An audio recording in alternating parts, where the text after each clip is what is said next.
Bonjour et bienvenue sur Gloria Mama. Je suis Diane et je vous propose dans ce podcast de partir à la rencontre de mères et de couples du monde entier. Ils nous livrent l'expérience de leur maternité, parfois loin de leur pays tout aventuriers qu'ils sont. Des histoires d'hier et d'aujourd'hui, des histoires aux mille couleurs, aux mille saveurs, parfois douces, parfois plus amères. Les sujets de ce podcast ?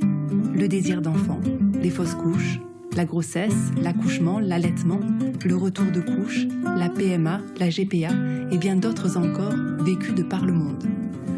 Ici, c'est un creuset d'histoires, un florilège de témoignages de parents et d'interviews de professionnels dans lesquels puiser pour apprendre, comprendre, mieux accompagner, partager, se rassurer. Chaque histoire est unique et pourtant universelle, riche de messages et d'enseignements. Car toutes ces histoires s'enlacent et s'entremêlent pour n'en raconter qu'une, celle de la vie. Amis curieux, ouvrez vos écoutilles. Pour ce 4e épisode, je vous invite à un voyage à travers les années 70 et 80. C'est dans ces années qu'Eliette, aujourd'hui grand-mère, donne naissance à ses 5 enfants. C'est aussi dans ces années que la péridurale fait son apparition en France. Elle représente alors 10% des accouchements en 1981 contre 82% en 2016. Pourtant, Eliette fait le choix d'accouchement naturel jusqu'à accoucher chez elle. À une époque où il semblerait qu'on soit moins préparé qu'aujourd'hui et moins accompagné, tout paraît pourtant plus relax. À moins que cela soit le tempérament d'Eliette, toujours sereine. Très belle écoute. Bonjour Eliette, merci de me recevoir chez toi, dans ta maison. Lorsqu'on m'a parlé de toi, on m'a dit que tu avais une grande famille, 5 enfants, que tu avais accouché de manière naturelle, sans péridurale pour tes 5 enfants, et que tu avais fait le choix d'accoucher à la maison pour ton 5e enfant.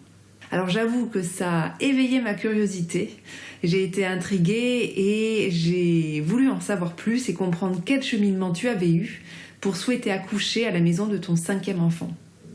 Alors aujourd'hui tu es retraitée, et je vais te demander de te replonger dans tous tes souvenirs et pour commencer, de nous dire à quel âge tu as eu ton premier enfant et sur combien d'années se sont échelonnées tes 5 grossesses. Mon premier enfant, je l'ai eu à 18 ans. Je venais juste d'avoir 18 ans, donc j'étais enceinte à 17 ans et j'ai accouché à 18 ans. Première anecdote, ma mère voulait que je me fasse avorter. J'étais trop jeune. Et là, le médecin m'a regardée. Et il a dit à ma mère que ça pouvait être plus choquant d'avorter que d'amener une grossesse jusqu'au bout et d'avoir un bébé, même à 17 ans ou à peine 18 ans.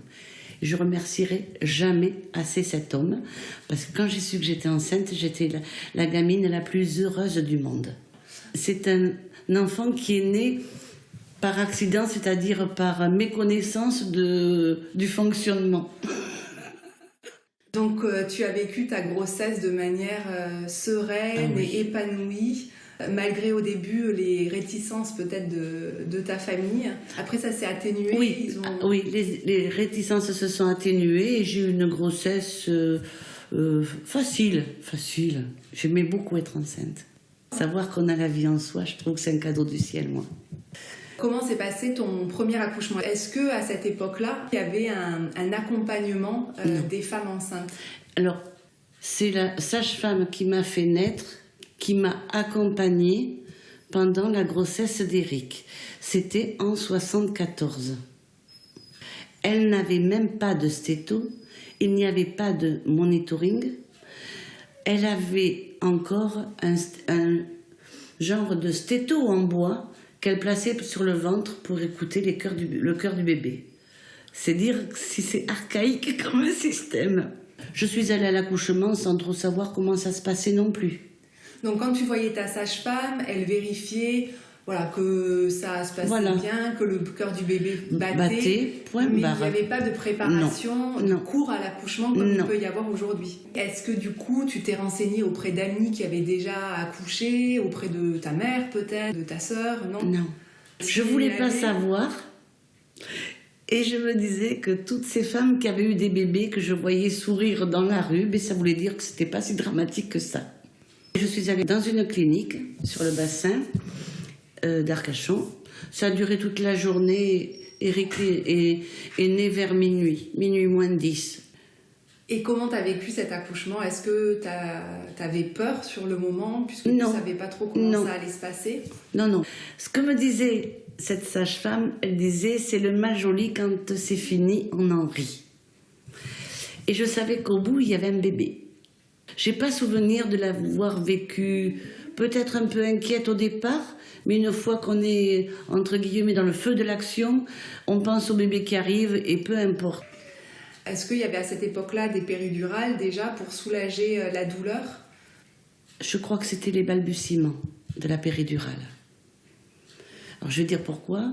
Et ça m'a peut-être influencé pour n'avoir jamais de péridurale. Les premières péridurales, il y avait quelques cas de personnes qui sont restées paralysées et qui ont eu des soucis. Et après avoir accouché d'Éric, quand je suis rentrée à l'hôpital, j'ai rencontré une personne comme ça.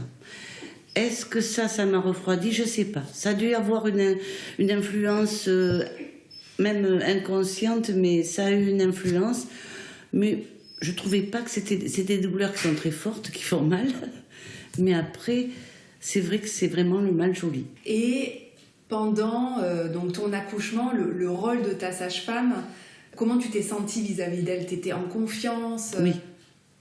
Oui. Déjà, elle comptait en lune. Voilà. Non, mais ça veut pas. Qu'est-ce que ça veut dire compter en lune?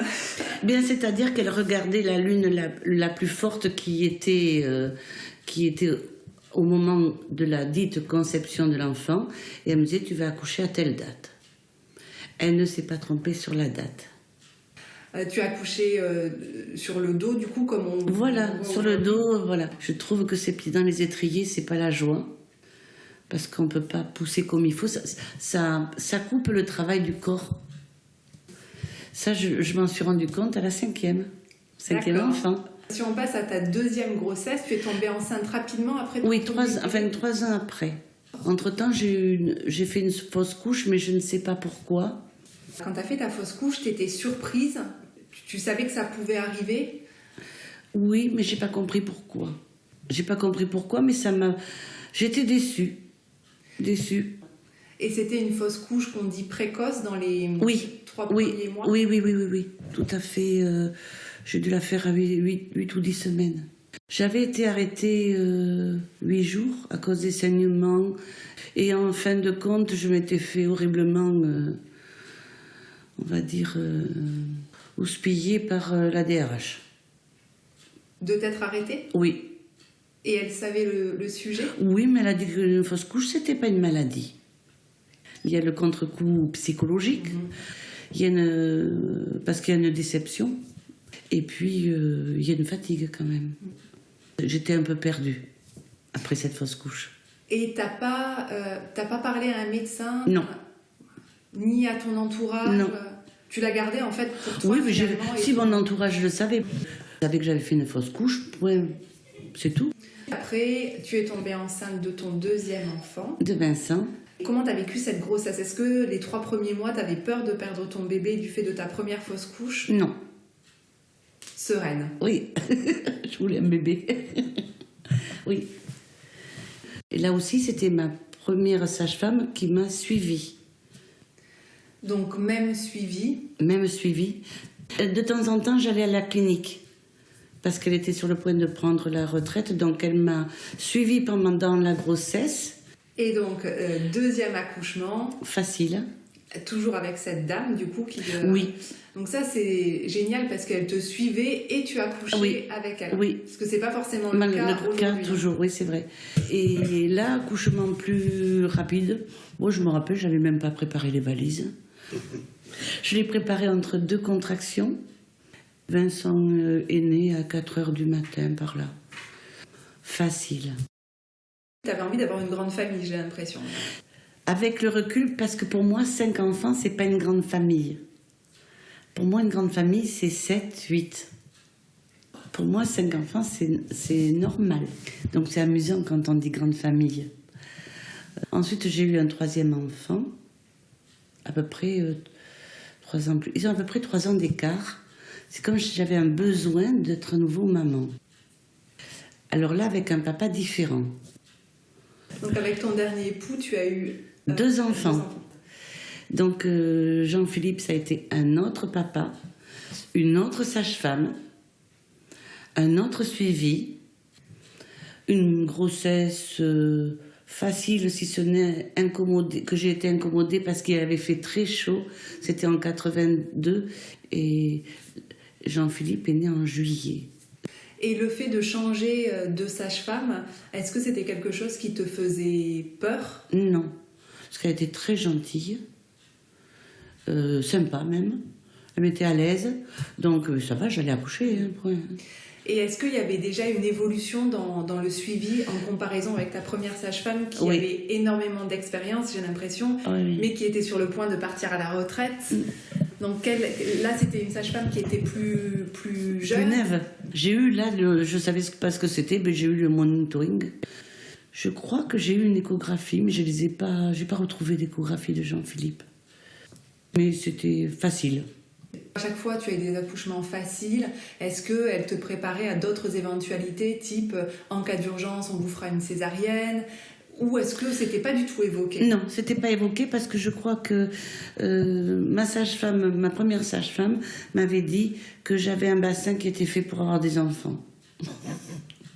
Donc effectivement, il y aurait eu l'accident, le cordon autour du cou qui aurait pu conduire à une césarienne. Mais non, j'y pensais pas. J'y pensais pas.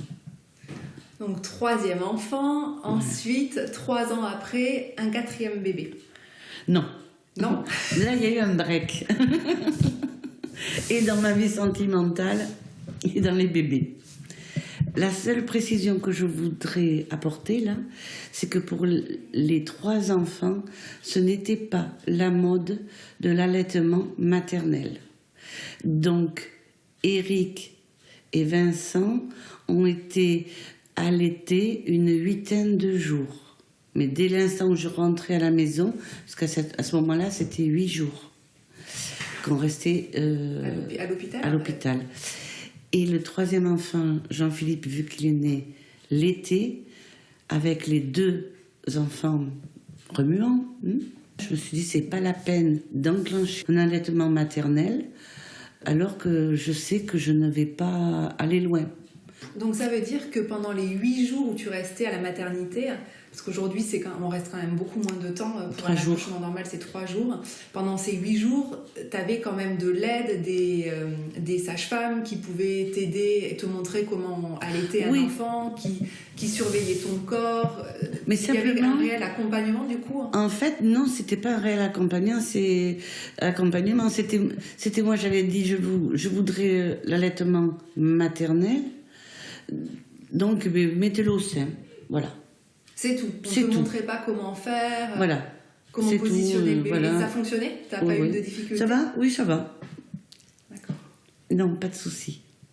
Et ensuite, ton 4e enfant. Alors, ça s'est passé comment? Alors, mon 4e enfant, ça a été après la rencontre avec François. Lui n'avait pas d'enfant. Et il m'a dit, est-ce que tu es d'accord pour qu'on ait un bébé ensemble? J'ai dit oui de suite. Et il y a eu un 4e garçon, où on a rencontré un médecin qui était homéopathe. Pour faire suivre les enfants, j'avais un médecin homéopathe. Et elle me dit, vous allez l'allaiter? Je dis oui, je voudrais bien. Elle m'a dit, il faut boire. Il faut boire de l'eau, il faut penser à se reposer, il faut... Enfin, j'avais les premiers conseils pour pouvoir allaiter un enfant. Parce que les 2 premiers, tu les as allaités 8 jours et c'est tout. C'est tout. Enfin, les premiers conseils. Et la première sage-femme, autre anecdote, m'a dit que les femmes allaitaient facilement. Elles accouchaient facilement à la maison. C'était comme ça au début du siècle dernier. Mais même après, dès l'instant où les hommes sont arrivés dans le circuit des gynécos et des accoucheurs, on va dire, eux, il fallait pas se casser la tête. Un bébé, ça mangeait toutes les 3 heures, point. C'est eux qui ont introduit, alors est-ce que c'est justifié, est-ce que ça ne l'est pas, mais c'est ces hommes qui ont introduit cette façon de nourrir un bébé.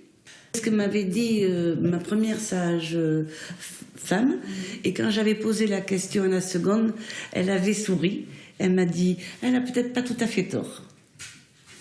Donc 4e enfant, là tu as des conseils pour allaiter, on te dit qu'il faut beaucoup boire, qu'il faut se reposer, et du coup le 4e bébé tu l'allaites. Je l'allaite. Oh. Combien de temps? 15 jours. Ouais, 15 jours. À peine Voilà. tu le mettais au sein en fait, et déjà après tu Oui, tu allaitais. alors là aussi on disait, mais puisque vous faites le choix de l'allaiter, vous mettez votre bébé de suite au sein. Mhm. Il y avait cette notion. À cette époque-là, on me disait un sein, la tétée d'après, l'autre sein. Ça, c'était en 90. Et pourquoi t'as pas fait plus longtemps? Parce que 15 J'avais jours, plus de lait. Et j'étais désemparée parce que j'aurais aimé. Alors, je ne me reposais pas, je ne restais pas toute la journée allongée. Simplement, je prenais soin de ne pas être en hyperactivité pour essayer de favoriser ça, favoriser la montée de lait. Et je faisais la sieste et j'essayais de boire davantage. Et il y a des aliments aussi qui aident. J'avais acheté de la bière sans alcool en pharmacie. Je prenais des bains pour favoriser la montée de lait. Enfin, voilà. Et malgré tout, 10 jours. tu as eu un 5e enfant. Oui, Et là, tu t'es dit, donc les quatre premiers, à chaque fois, tu as accouché à l'hôpital, oui, en présence d'une sage-femme, sans péridurale. oui. Les accouchements se sont à chaque fois bien déroulés. Mm. Et pour autant, le 5e, tu t'es dit, ok, maintenant, je veux faire les choses différemment. Voilà. Comment est-ce que c'est venu, ça? Les accouchements se sont bien déroulés, mais il faut savoir qu'une fois sur 2, j'avais le placenta qui restait accroché. J'appelle pas ça un mauvais accouchement, c'est une petite conséquence. Donc il faut les gratouiller pour qu'ils puissent descendre. Et lorsque j'étais en Bretagne, je travaillais dans une clinique et il y avait une anesthésiste super sympa. Et un jour, je lui dis que j'étais enceinte et je lui dis, je sais pas si pour le coup, j'essaierai pas une péridurale. Ben, elle me dit, viens voir. Je suis allée voir comment se passait une péridurale. Alors que j'avais vu des interventions, ben là je suis sortie, j'avais des sueurs et je ne tenais pas à tomber dans les pommes. J'ai dit non, je n'essaierai pas la péridurale. Mais j'avais envie d'essayer autre chose. Et quand je suis arrivée donc, dans le Lot-et-Garonne, j'ai fait la connaissance d'un accoucheur, un gynéco, vraiment humain au possible. Au cours du déménagement, j'ai eu quelques pertes de sang. C'était au début de la grossesse. Déménagement, du travail intense, etc. Donc il me dit, c'est pas grave, bébé va bien.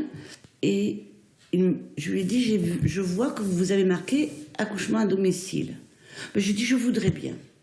Donc, c'était le souhait de vivre quelque chose de différent. Il m'a dit, d'accord, parce que c'est pas le premier, donc il prenait pas trop de risques non plus avec les premiers. Et je lui ai dit, je vous avertis, une fois sur 2, j'ai le placenta qui reste accroché, mais vu que c'est la 5e grossesse, logiquement, je ne devrais pas y avoir de problème. Non mais attends. C'était amusant, je prenais ça un peu à la légère. Pourtant, une révision utérine, c'est très douloureux, sans anesthésie. Oui, alors il m'a dit, le temps qu'on prépare le bloc, il y aura moyen de te transporter, parce que j'étais à, on va dire, 20-25 minutes de l'hôpital le plus proche. Donc il me dit, j'appelle, on me prépare un bloc et je te décroche le placenta. Donc voilà. il pensait quand même le faire, du coup, sous anesthésie, alors que les premières fois, toutes les Non, fois si, qu'il a eu... ça avait été fait, je crois que j'avais une anesthésie, mais j'en ai pas souvenir. D'accord. Pour Pierre-Élie, le 4e, oui, je me souviens d'anesthésie. Anesthésie générale, du coup ou... Oui, une petite anesthésie générale qui avait duré 10 minutes, un quart d'heure, je crois. Et que pour Vincent, j'ai pas souvenir. Je crois pas. Mais on sent moque qu'on a le bébé dans les bras. On sent plus rien, quoi, là. Et donc, du coup, alors, tu fais part de ton projet à ton gynéco, de ton souhait d'accoucher à la maison. Voilà. Il dit, ok, le bébé va bien, c'est pas votre premier, je vous accouche, Oui. j'accepte de vous accoucher à la maison. Est-ce qu'il t'avait demandé de préparer des choses particulières? Du linge? Non. De... Absorbex, c'est des carrés marque Absorbex, pardon, qui sont melotonnés d'un côté, plastifiés de l'autre. Et de préparer ça, il fallait que la maison soit quand même chaude, parce que le bébé devait naître au mois de mars. Donc, qu'il y ait un chauffage, et c'est tout. Et c'était un gynéco qui donnait des cours. Donc, il me dit, attention, 5e enfant, il me tutoyait. Il me disait, tu m'appelles pas quand les contractions sont à 10 minutes, que j'ai le temps de venir. Il était loin de chez toi? 20 km à peu près. Et pour cette grossesse-là aussi, grand changement, j'ai demandé à savoir le sexe de l'enfant. Parce que les autres, j'avais l'intuition que c'était un garçon, et c'était bel et bien un garçon. Là, j'avais l'intuition que c'était une fille, et j'avais peur que cette intuition soit, on va dire, plus imposée par mon entourage, qui me disait, oh, mais cette fois-ci, ça va être une fille, gna gna gna, voilà. Que vraiment ce que je ressentais. Et je voulais pas, j'avais peur que cette intuition faussée porte tort au bébé. Des fois, on a des trucs qui nous passent par la tête. Donc, il m'a dit, bon, et si je te dis que c'est une fille, il m'avait dit, ça te ferait quoi? Ben, ça me ferait plaisir, mais j'attends quand même l'accouchement. Et on est parti comme ça. Donc, tu as su que c'était une fille? Oui, mais au moment d'accoucher, je lui ai demandé ce que c'était, parce que j'accouche toujours les yeux fermés. Tellement tu dois être concentrée ou... Je veux pas voir. Je veux pas voir. Moi, c'est la politique de l'autruche. Je veux pas voir. Je sais que j'accouche, je sais que j'ai un bébé, je sais que ça fait mal, ça c'est naturel, voilà. Mais je lui dis, qu'est-ce que c'est? Il me dit, mais je vous l'avais dit, c'est une fille. Oui, mais je vous laissais le bénéfice du doute. Non, je vous laissais le droit à l'erreur, je lui avais dit. Il m'avait dit, merci madame. Alors vas-y, raconte-nous un peu, là, le bouchon eu que part, t'appelles ton gynécologue, tu te sens comment? Déjà, pas du tout inquiète. J'appelle et je tombe sur sa femme qui elle-même était médecin. Et je lui dis, je suis désolée de vous déranger, mais dites-lui surtout que c'est pas urgent. Je viens juste de faire le bouchon de queue.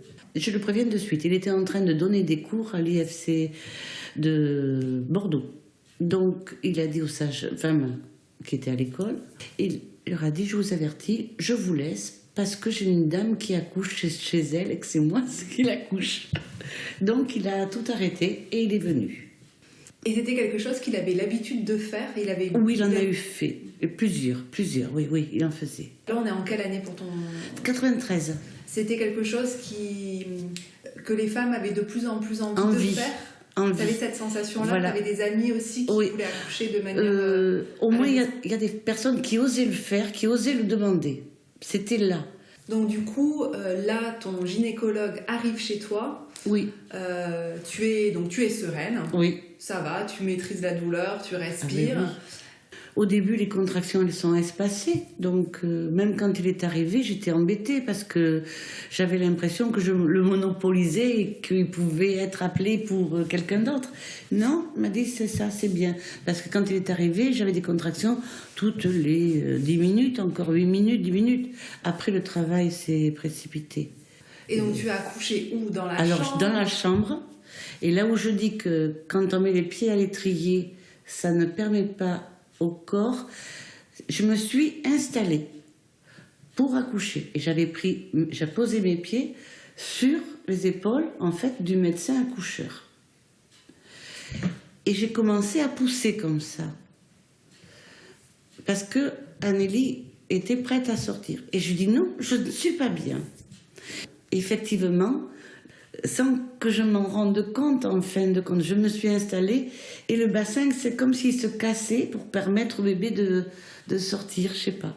Ça fait comment? T'étais accroupie du coup? Non, j'étais toujours allongée, mais en position plus confortable pour accoucher que quand on est sur une table de travail, quoi. Et ton gynéco était... tu vois, t'as laissé prendre les positions qui te faisaient du bien. Oui, il était très nature. Il avait beaucoup de respect pour l'accouchement. Lui aussi avait eu 5 enfants, 4 filles au départ, 1 garçon en dernier. Et pour lui, avoir un enfant, c'est un cadeau de la vie, ça c'est sûr. Il avait tout préparé au cas où. Il aurait fallu désencombrer le bébé quand même. Tout était prêt, tout était en stérile, il n'avait plus qu'à s'en servir s'il y avait eu un problème et un besoin d'intuber le bébé pour lui permettre de respirer. Tout était prêt. Annélie est née, une fille donc. Il nous a pris en photo. On a mis le placenta dans la terre, on a planté un arbre dessus, l'arbre de la vie. Et moi, j'étais heureuse. Et donc, ton placenta est sorti cette fois-ci facilement. J'avais dit 1 fois sur 2. Ça s'est très bien passé. Après, il me dit, il va falloir la faire dormir avec vous. Parce qu'on était au mois de mars. On n'avait pas le chauffage central dans la maison. Je risquais d'étouffer. Non, il n'y a pas de risque. Effectivement, je ne l'ai pas étouffé. Je n'ai pas dormi, mais je n'ai pas étouffé. Et tu l'as allaité cette fois-ci? Et je l'ai allaité pendant un peu plus d'1 mois. Voilà, là j'étais heureuse. Et une fois à un sein, une fois à l'autre, comme ça j'avais toujours du lait. Alors c'était fait rapidement et c'était à la demande. J'avais la permission de faire à la demande. Parce qu'au début, quand tu allaitais 8 jours puis 15 jours, tu respectais les 3 heures Oui, j'ai respecté les 3 heures.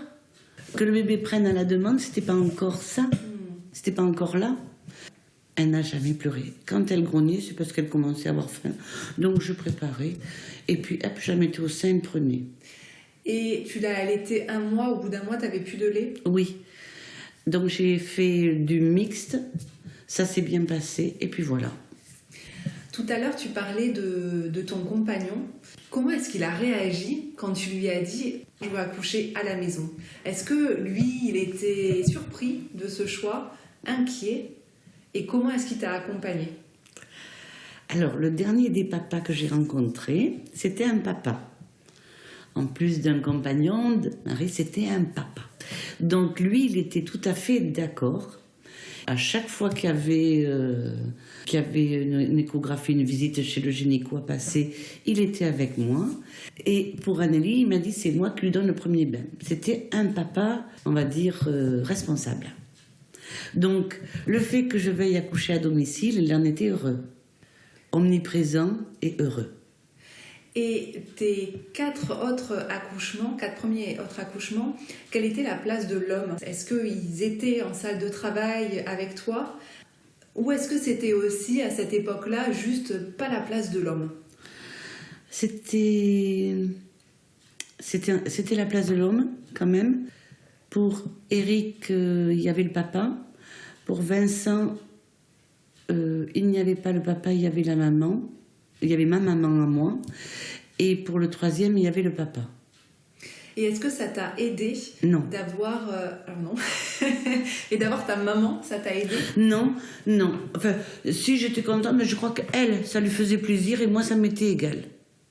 C'est un peu comme si, pendant l'accouchement, le corps ne nous appartient pas. Ou différemment. Il y a une chose, par contre, que je n'ai pas signalée tout à l'heure, qui m'a énormément choquée. C'est que pour Jean-Philippe, je suis arrivée à la clinique. Il y avait un élève infirmier qui s'est imposé dans la salle d'accouchement. Il ne m'a même pas demandé si j'étais d'accord pour qu'il assiste à l'accouchement. Ça, par contre, oui, c'est un traumatisme. Et tu l'as pas dit? Non, parce que j'ai pas osé. Si on revient sur ton accouchement à domicile, comment l'ont vécu tes enfants? J'ai un des grands qui s'était fait mal au collège. Et quand on a téléphoné à la maison, le papa a répondu « Ah ben non, là c'est pas possible, elle est en train d'accoucher. » Donc tes enfants n'étaient pas là quand ils n'étaient pas là parce que Annélie est la seule à être née pendant la journée, alors que les 4 garçons sont nés la nuit. Et est-ce que vous aviez prévu quelque chose, si ça arrivait la nuit, ou que tes enfants étaient là? Parce que j'avais mon beau-frère qui habitait juste à la maison à côté. Donc facile. Et puis une fois l'accouchement terminé, et comme ils avaient tous été récupérés par mon beau-frère, ils sont venus à la maison. Et qu'est-ce qu'ils en disaient, tes enfants? Est-ce qu'ils se rendaient compte que tu allais accoucher à la maison, ou est-ce que pour eux, ils étaient encore trop petits pour comprendre? Non, ils ont bien compris, au moins les 3 aînés, que j'accouchais à la maison. Et c'était bien, et c'était amusant. Alors, Annélie a eu des cadeaux de suite. Il a fallu veiller parce que dès l'instant où elle a été dans son petit berceau, par exemple, son frère de 3 ans, son aîné, elle a été lui chercher les livres. C'était un cadeau de bienvenue.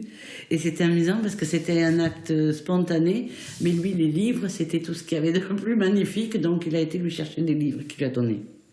Avec le recul, Eliette, est-ce que tu as eu un accouchement plus fort qu'un autre en termes d'émotion ou d'intensité ? Oui. J'en suis convaincue. Puis là, tu restes debout. Tant que les contractions te permettent de rester debout, tu restes debout. Tu mets la musique que tu veux.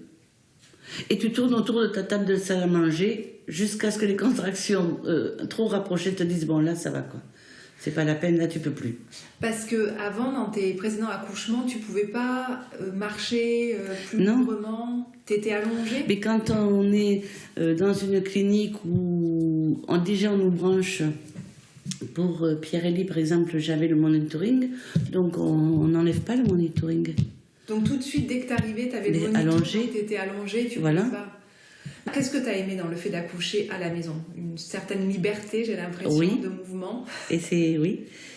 En fait, c'était réellement moi qui accouchais. Donc tu avais la sensation d'être actrice. Voilà. On ne m'a pas accouchée. C'est moi qui ai accouché. Tu aurais souhaité accoucher de tous tes enfants de cette manière-là ? Avec un papa comme le dernier que j'ai rencontré, oui. Et si tu devais aujourd'hui donner des conseils à des femmes qui sont enceintes actuellement, est-ce que tu aimerais leur dire quelque chose ? Moi, je dis qu'un bébé, c'est le cadeau de la vie. Et que maintenant que je les ai, et je suis à la retraite, j'ai 5 enfants qui sont très proches de moi. Et même si je me suis privée, entre guillemets, de certaines choses pour moi, même si je n'ai pas réalisé tous les rêves que j'avais faits, ils m'ont apporté une force, mais incroyable. Incroyable. Pour moi, c'est la véritable richesse, ce sont les enfants. Et ils me le rendent bien. Et merci beaucoup, Eliette. Merci pour tout. Voilà. Et vous, votre sage-femme vous a-t-elle déjà parlé de lune pour estimer la date de votre accouchement ? En réalité, on nous parle surtout de semaines d'aménorrhée. Parfois, je me dis qu'on a perdu une bonne dose de poésie. Car la lune, ça a toujours fait rêver, non ? Je conclurai cet épisode en vous lisant un extrait de mon récit. Car moi aussi, j'ai cherché auprès de la lune des réponses. Nous sommes alors fin octobre, la date de mon terme approche et mon mari est en déplacement. J'écris. Je m'enquière aussi auprès de 3 amis de signes précurseurs de leur accouchement. En effet, s'il y avait des signes annonciateurs fiables et si j'arrivais à les sentir au fond de moi, je pourrais demander à Maxime de rentrer immédiatement. Il est à environ 3 heures de vol et 1 heure de train de la maternité. La réponse de ma première amie me laisse sur ma faim. En effet, la veille de son accouchement, rien ne lui laissait présager qu'elle accoucherait le lendemain. Aucun signe, aucun indice. Cela ne m'aide pas beaucoup. Une autre me répond que, quelques jours avant, elle a été prise de l'envie irrésistible de ranger, comme si tout devait être en ordre pour l'arrivée du bébé. Intéressant comme indice, mais étant donné notre déménagement à l'étranger, je suis déjà dans cet état d'esprit depuis des semaines. Ma 3e amie me parle de la perte du bouchon muqueux et d'un autre signe qui attire toute mon attention. Peu avant son accouchement, elle a senti que son corps était en surchauffe. Et littéralement, elle avait plus chaud. Comme si son organisme était un chaudron qui, après 9 mois à petit feu, arrive enfin à ébullition. Cela me fait aussi penser à une locomotive à vapeur. Pendant des mois, le foyer de la chaudière a été alimenté en charbon. L'eau portée à ébullition se transforme maintenant en vapeur et permet la mise en mouvement du train. Et en voiture pour l'accouchement. Je trouve ce signe intéressant, même s'il n'est pas dit que je le ressente. Une grossesse et ses sensations, c'est avant tout très personnel. D'autres amis m'ont aussi parlé de l'influence de la lune sur les accouchements. Il suffit de regarder quelle était la phase de la lune lorsque je suis tombée enceinte et de voir à quelle date proche de mon terme on retrouve cette phase de lune. Manque de chance, me concernant, il n'y avait pas de lune lors de la conception. Pour le prochain épisode, on traverse la Méditerranée direction le nord de l'Afrique. Je vous amène dans un pays entre mer, montagne et désert et où le vendredi, c'est couscous. Vous devinez ? À bientôt sur Gloria Mama.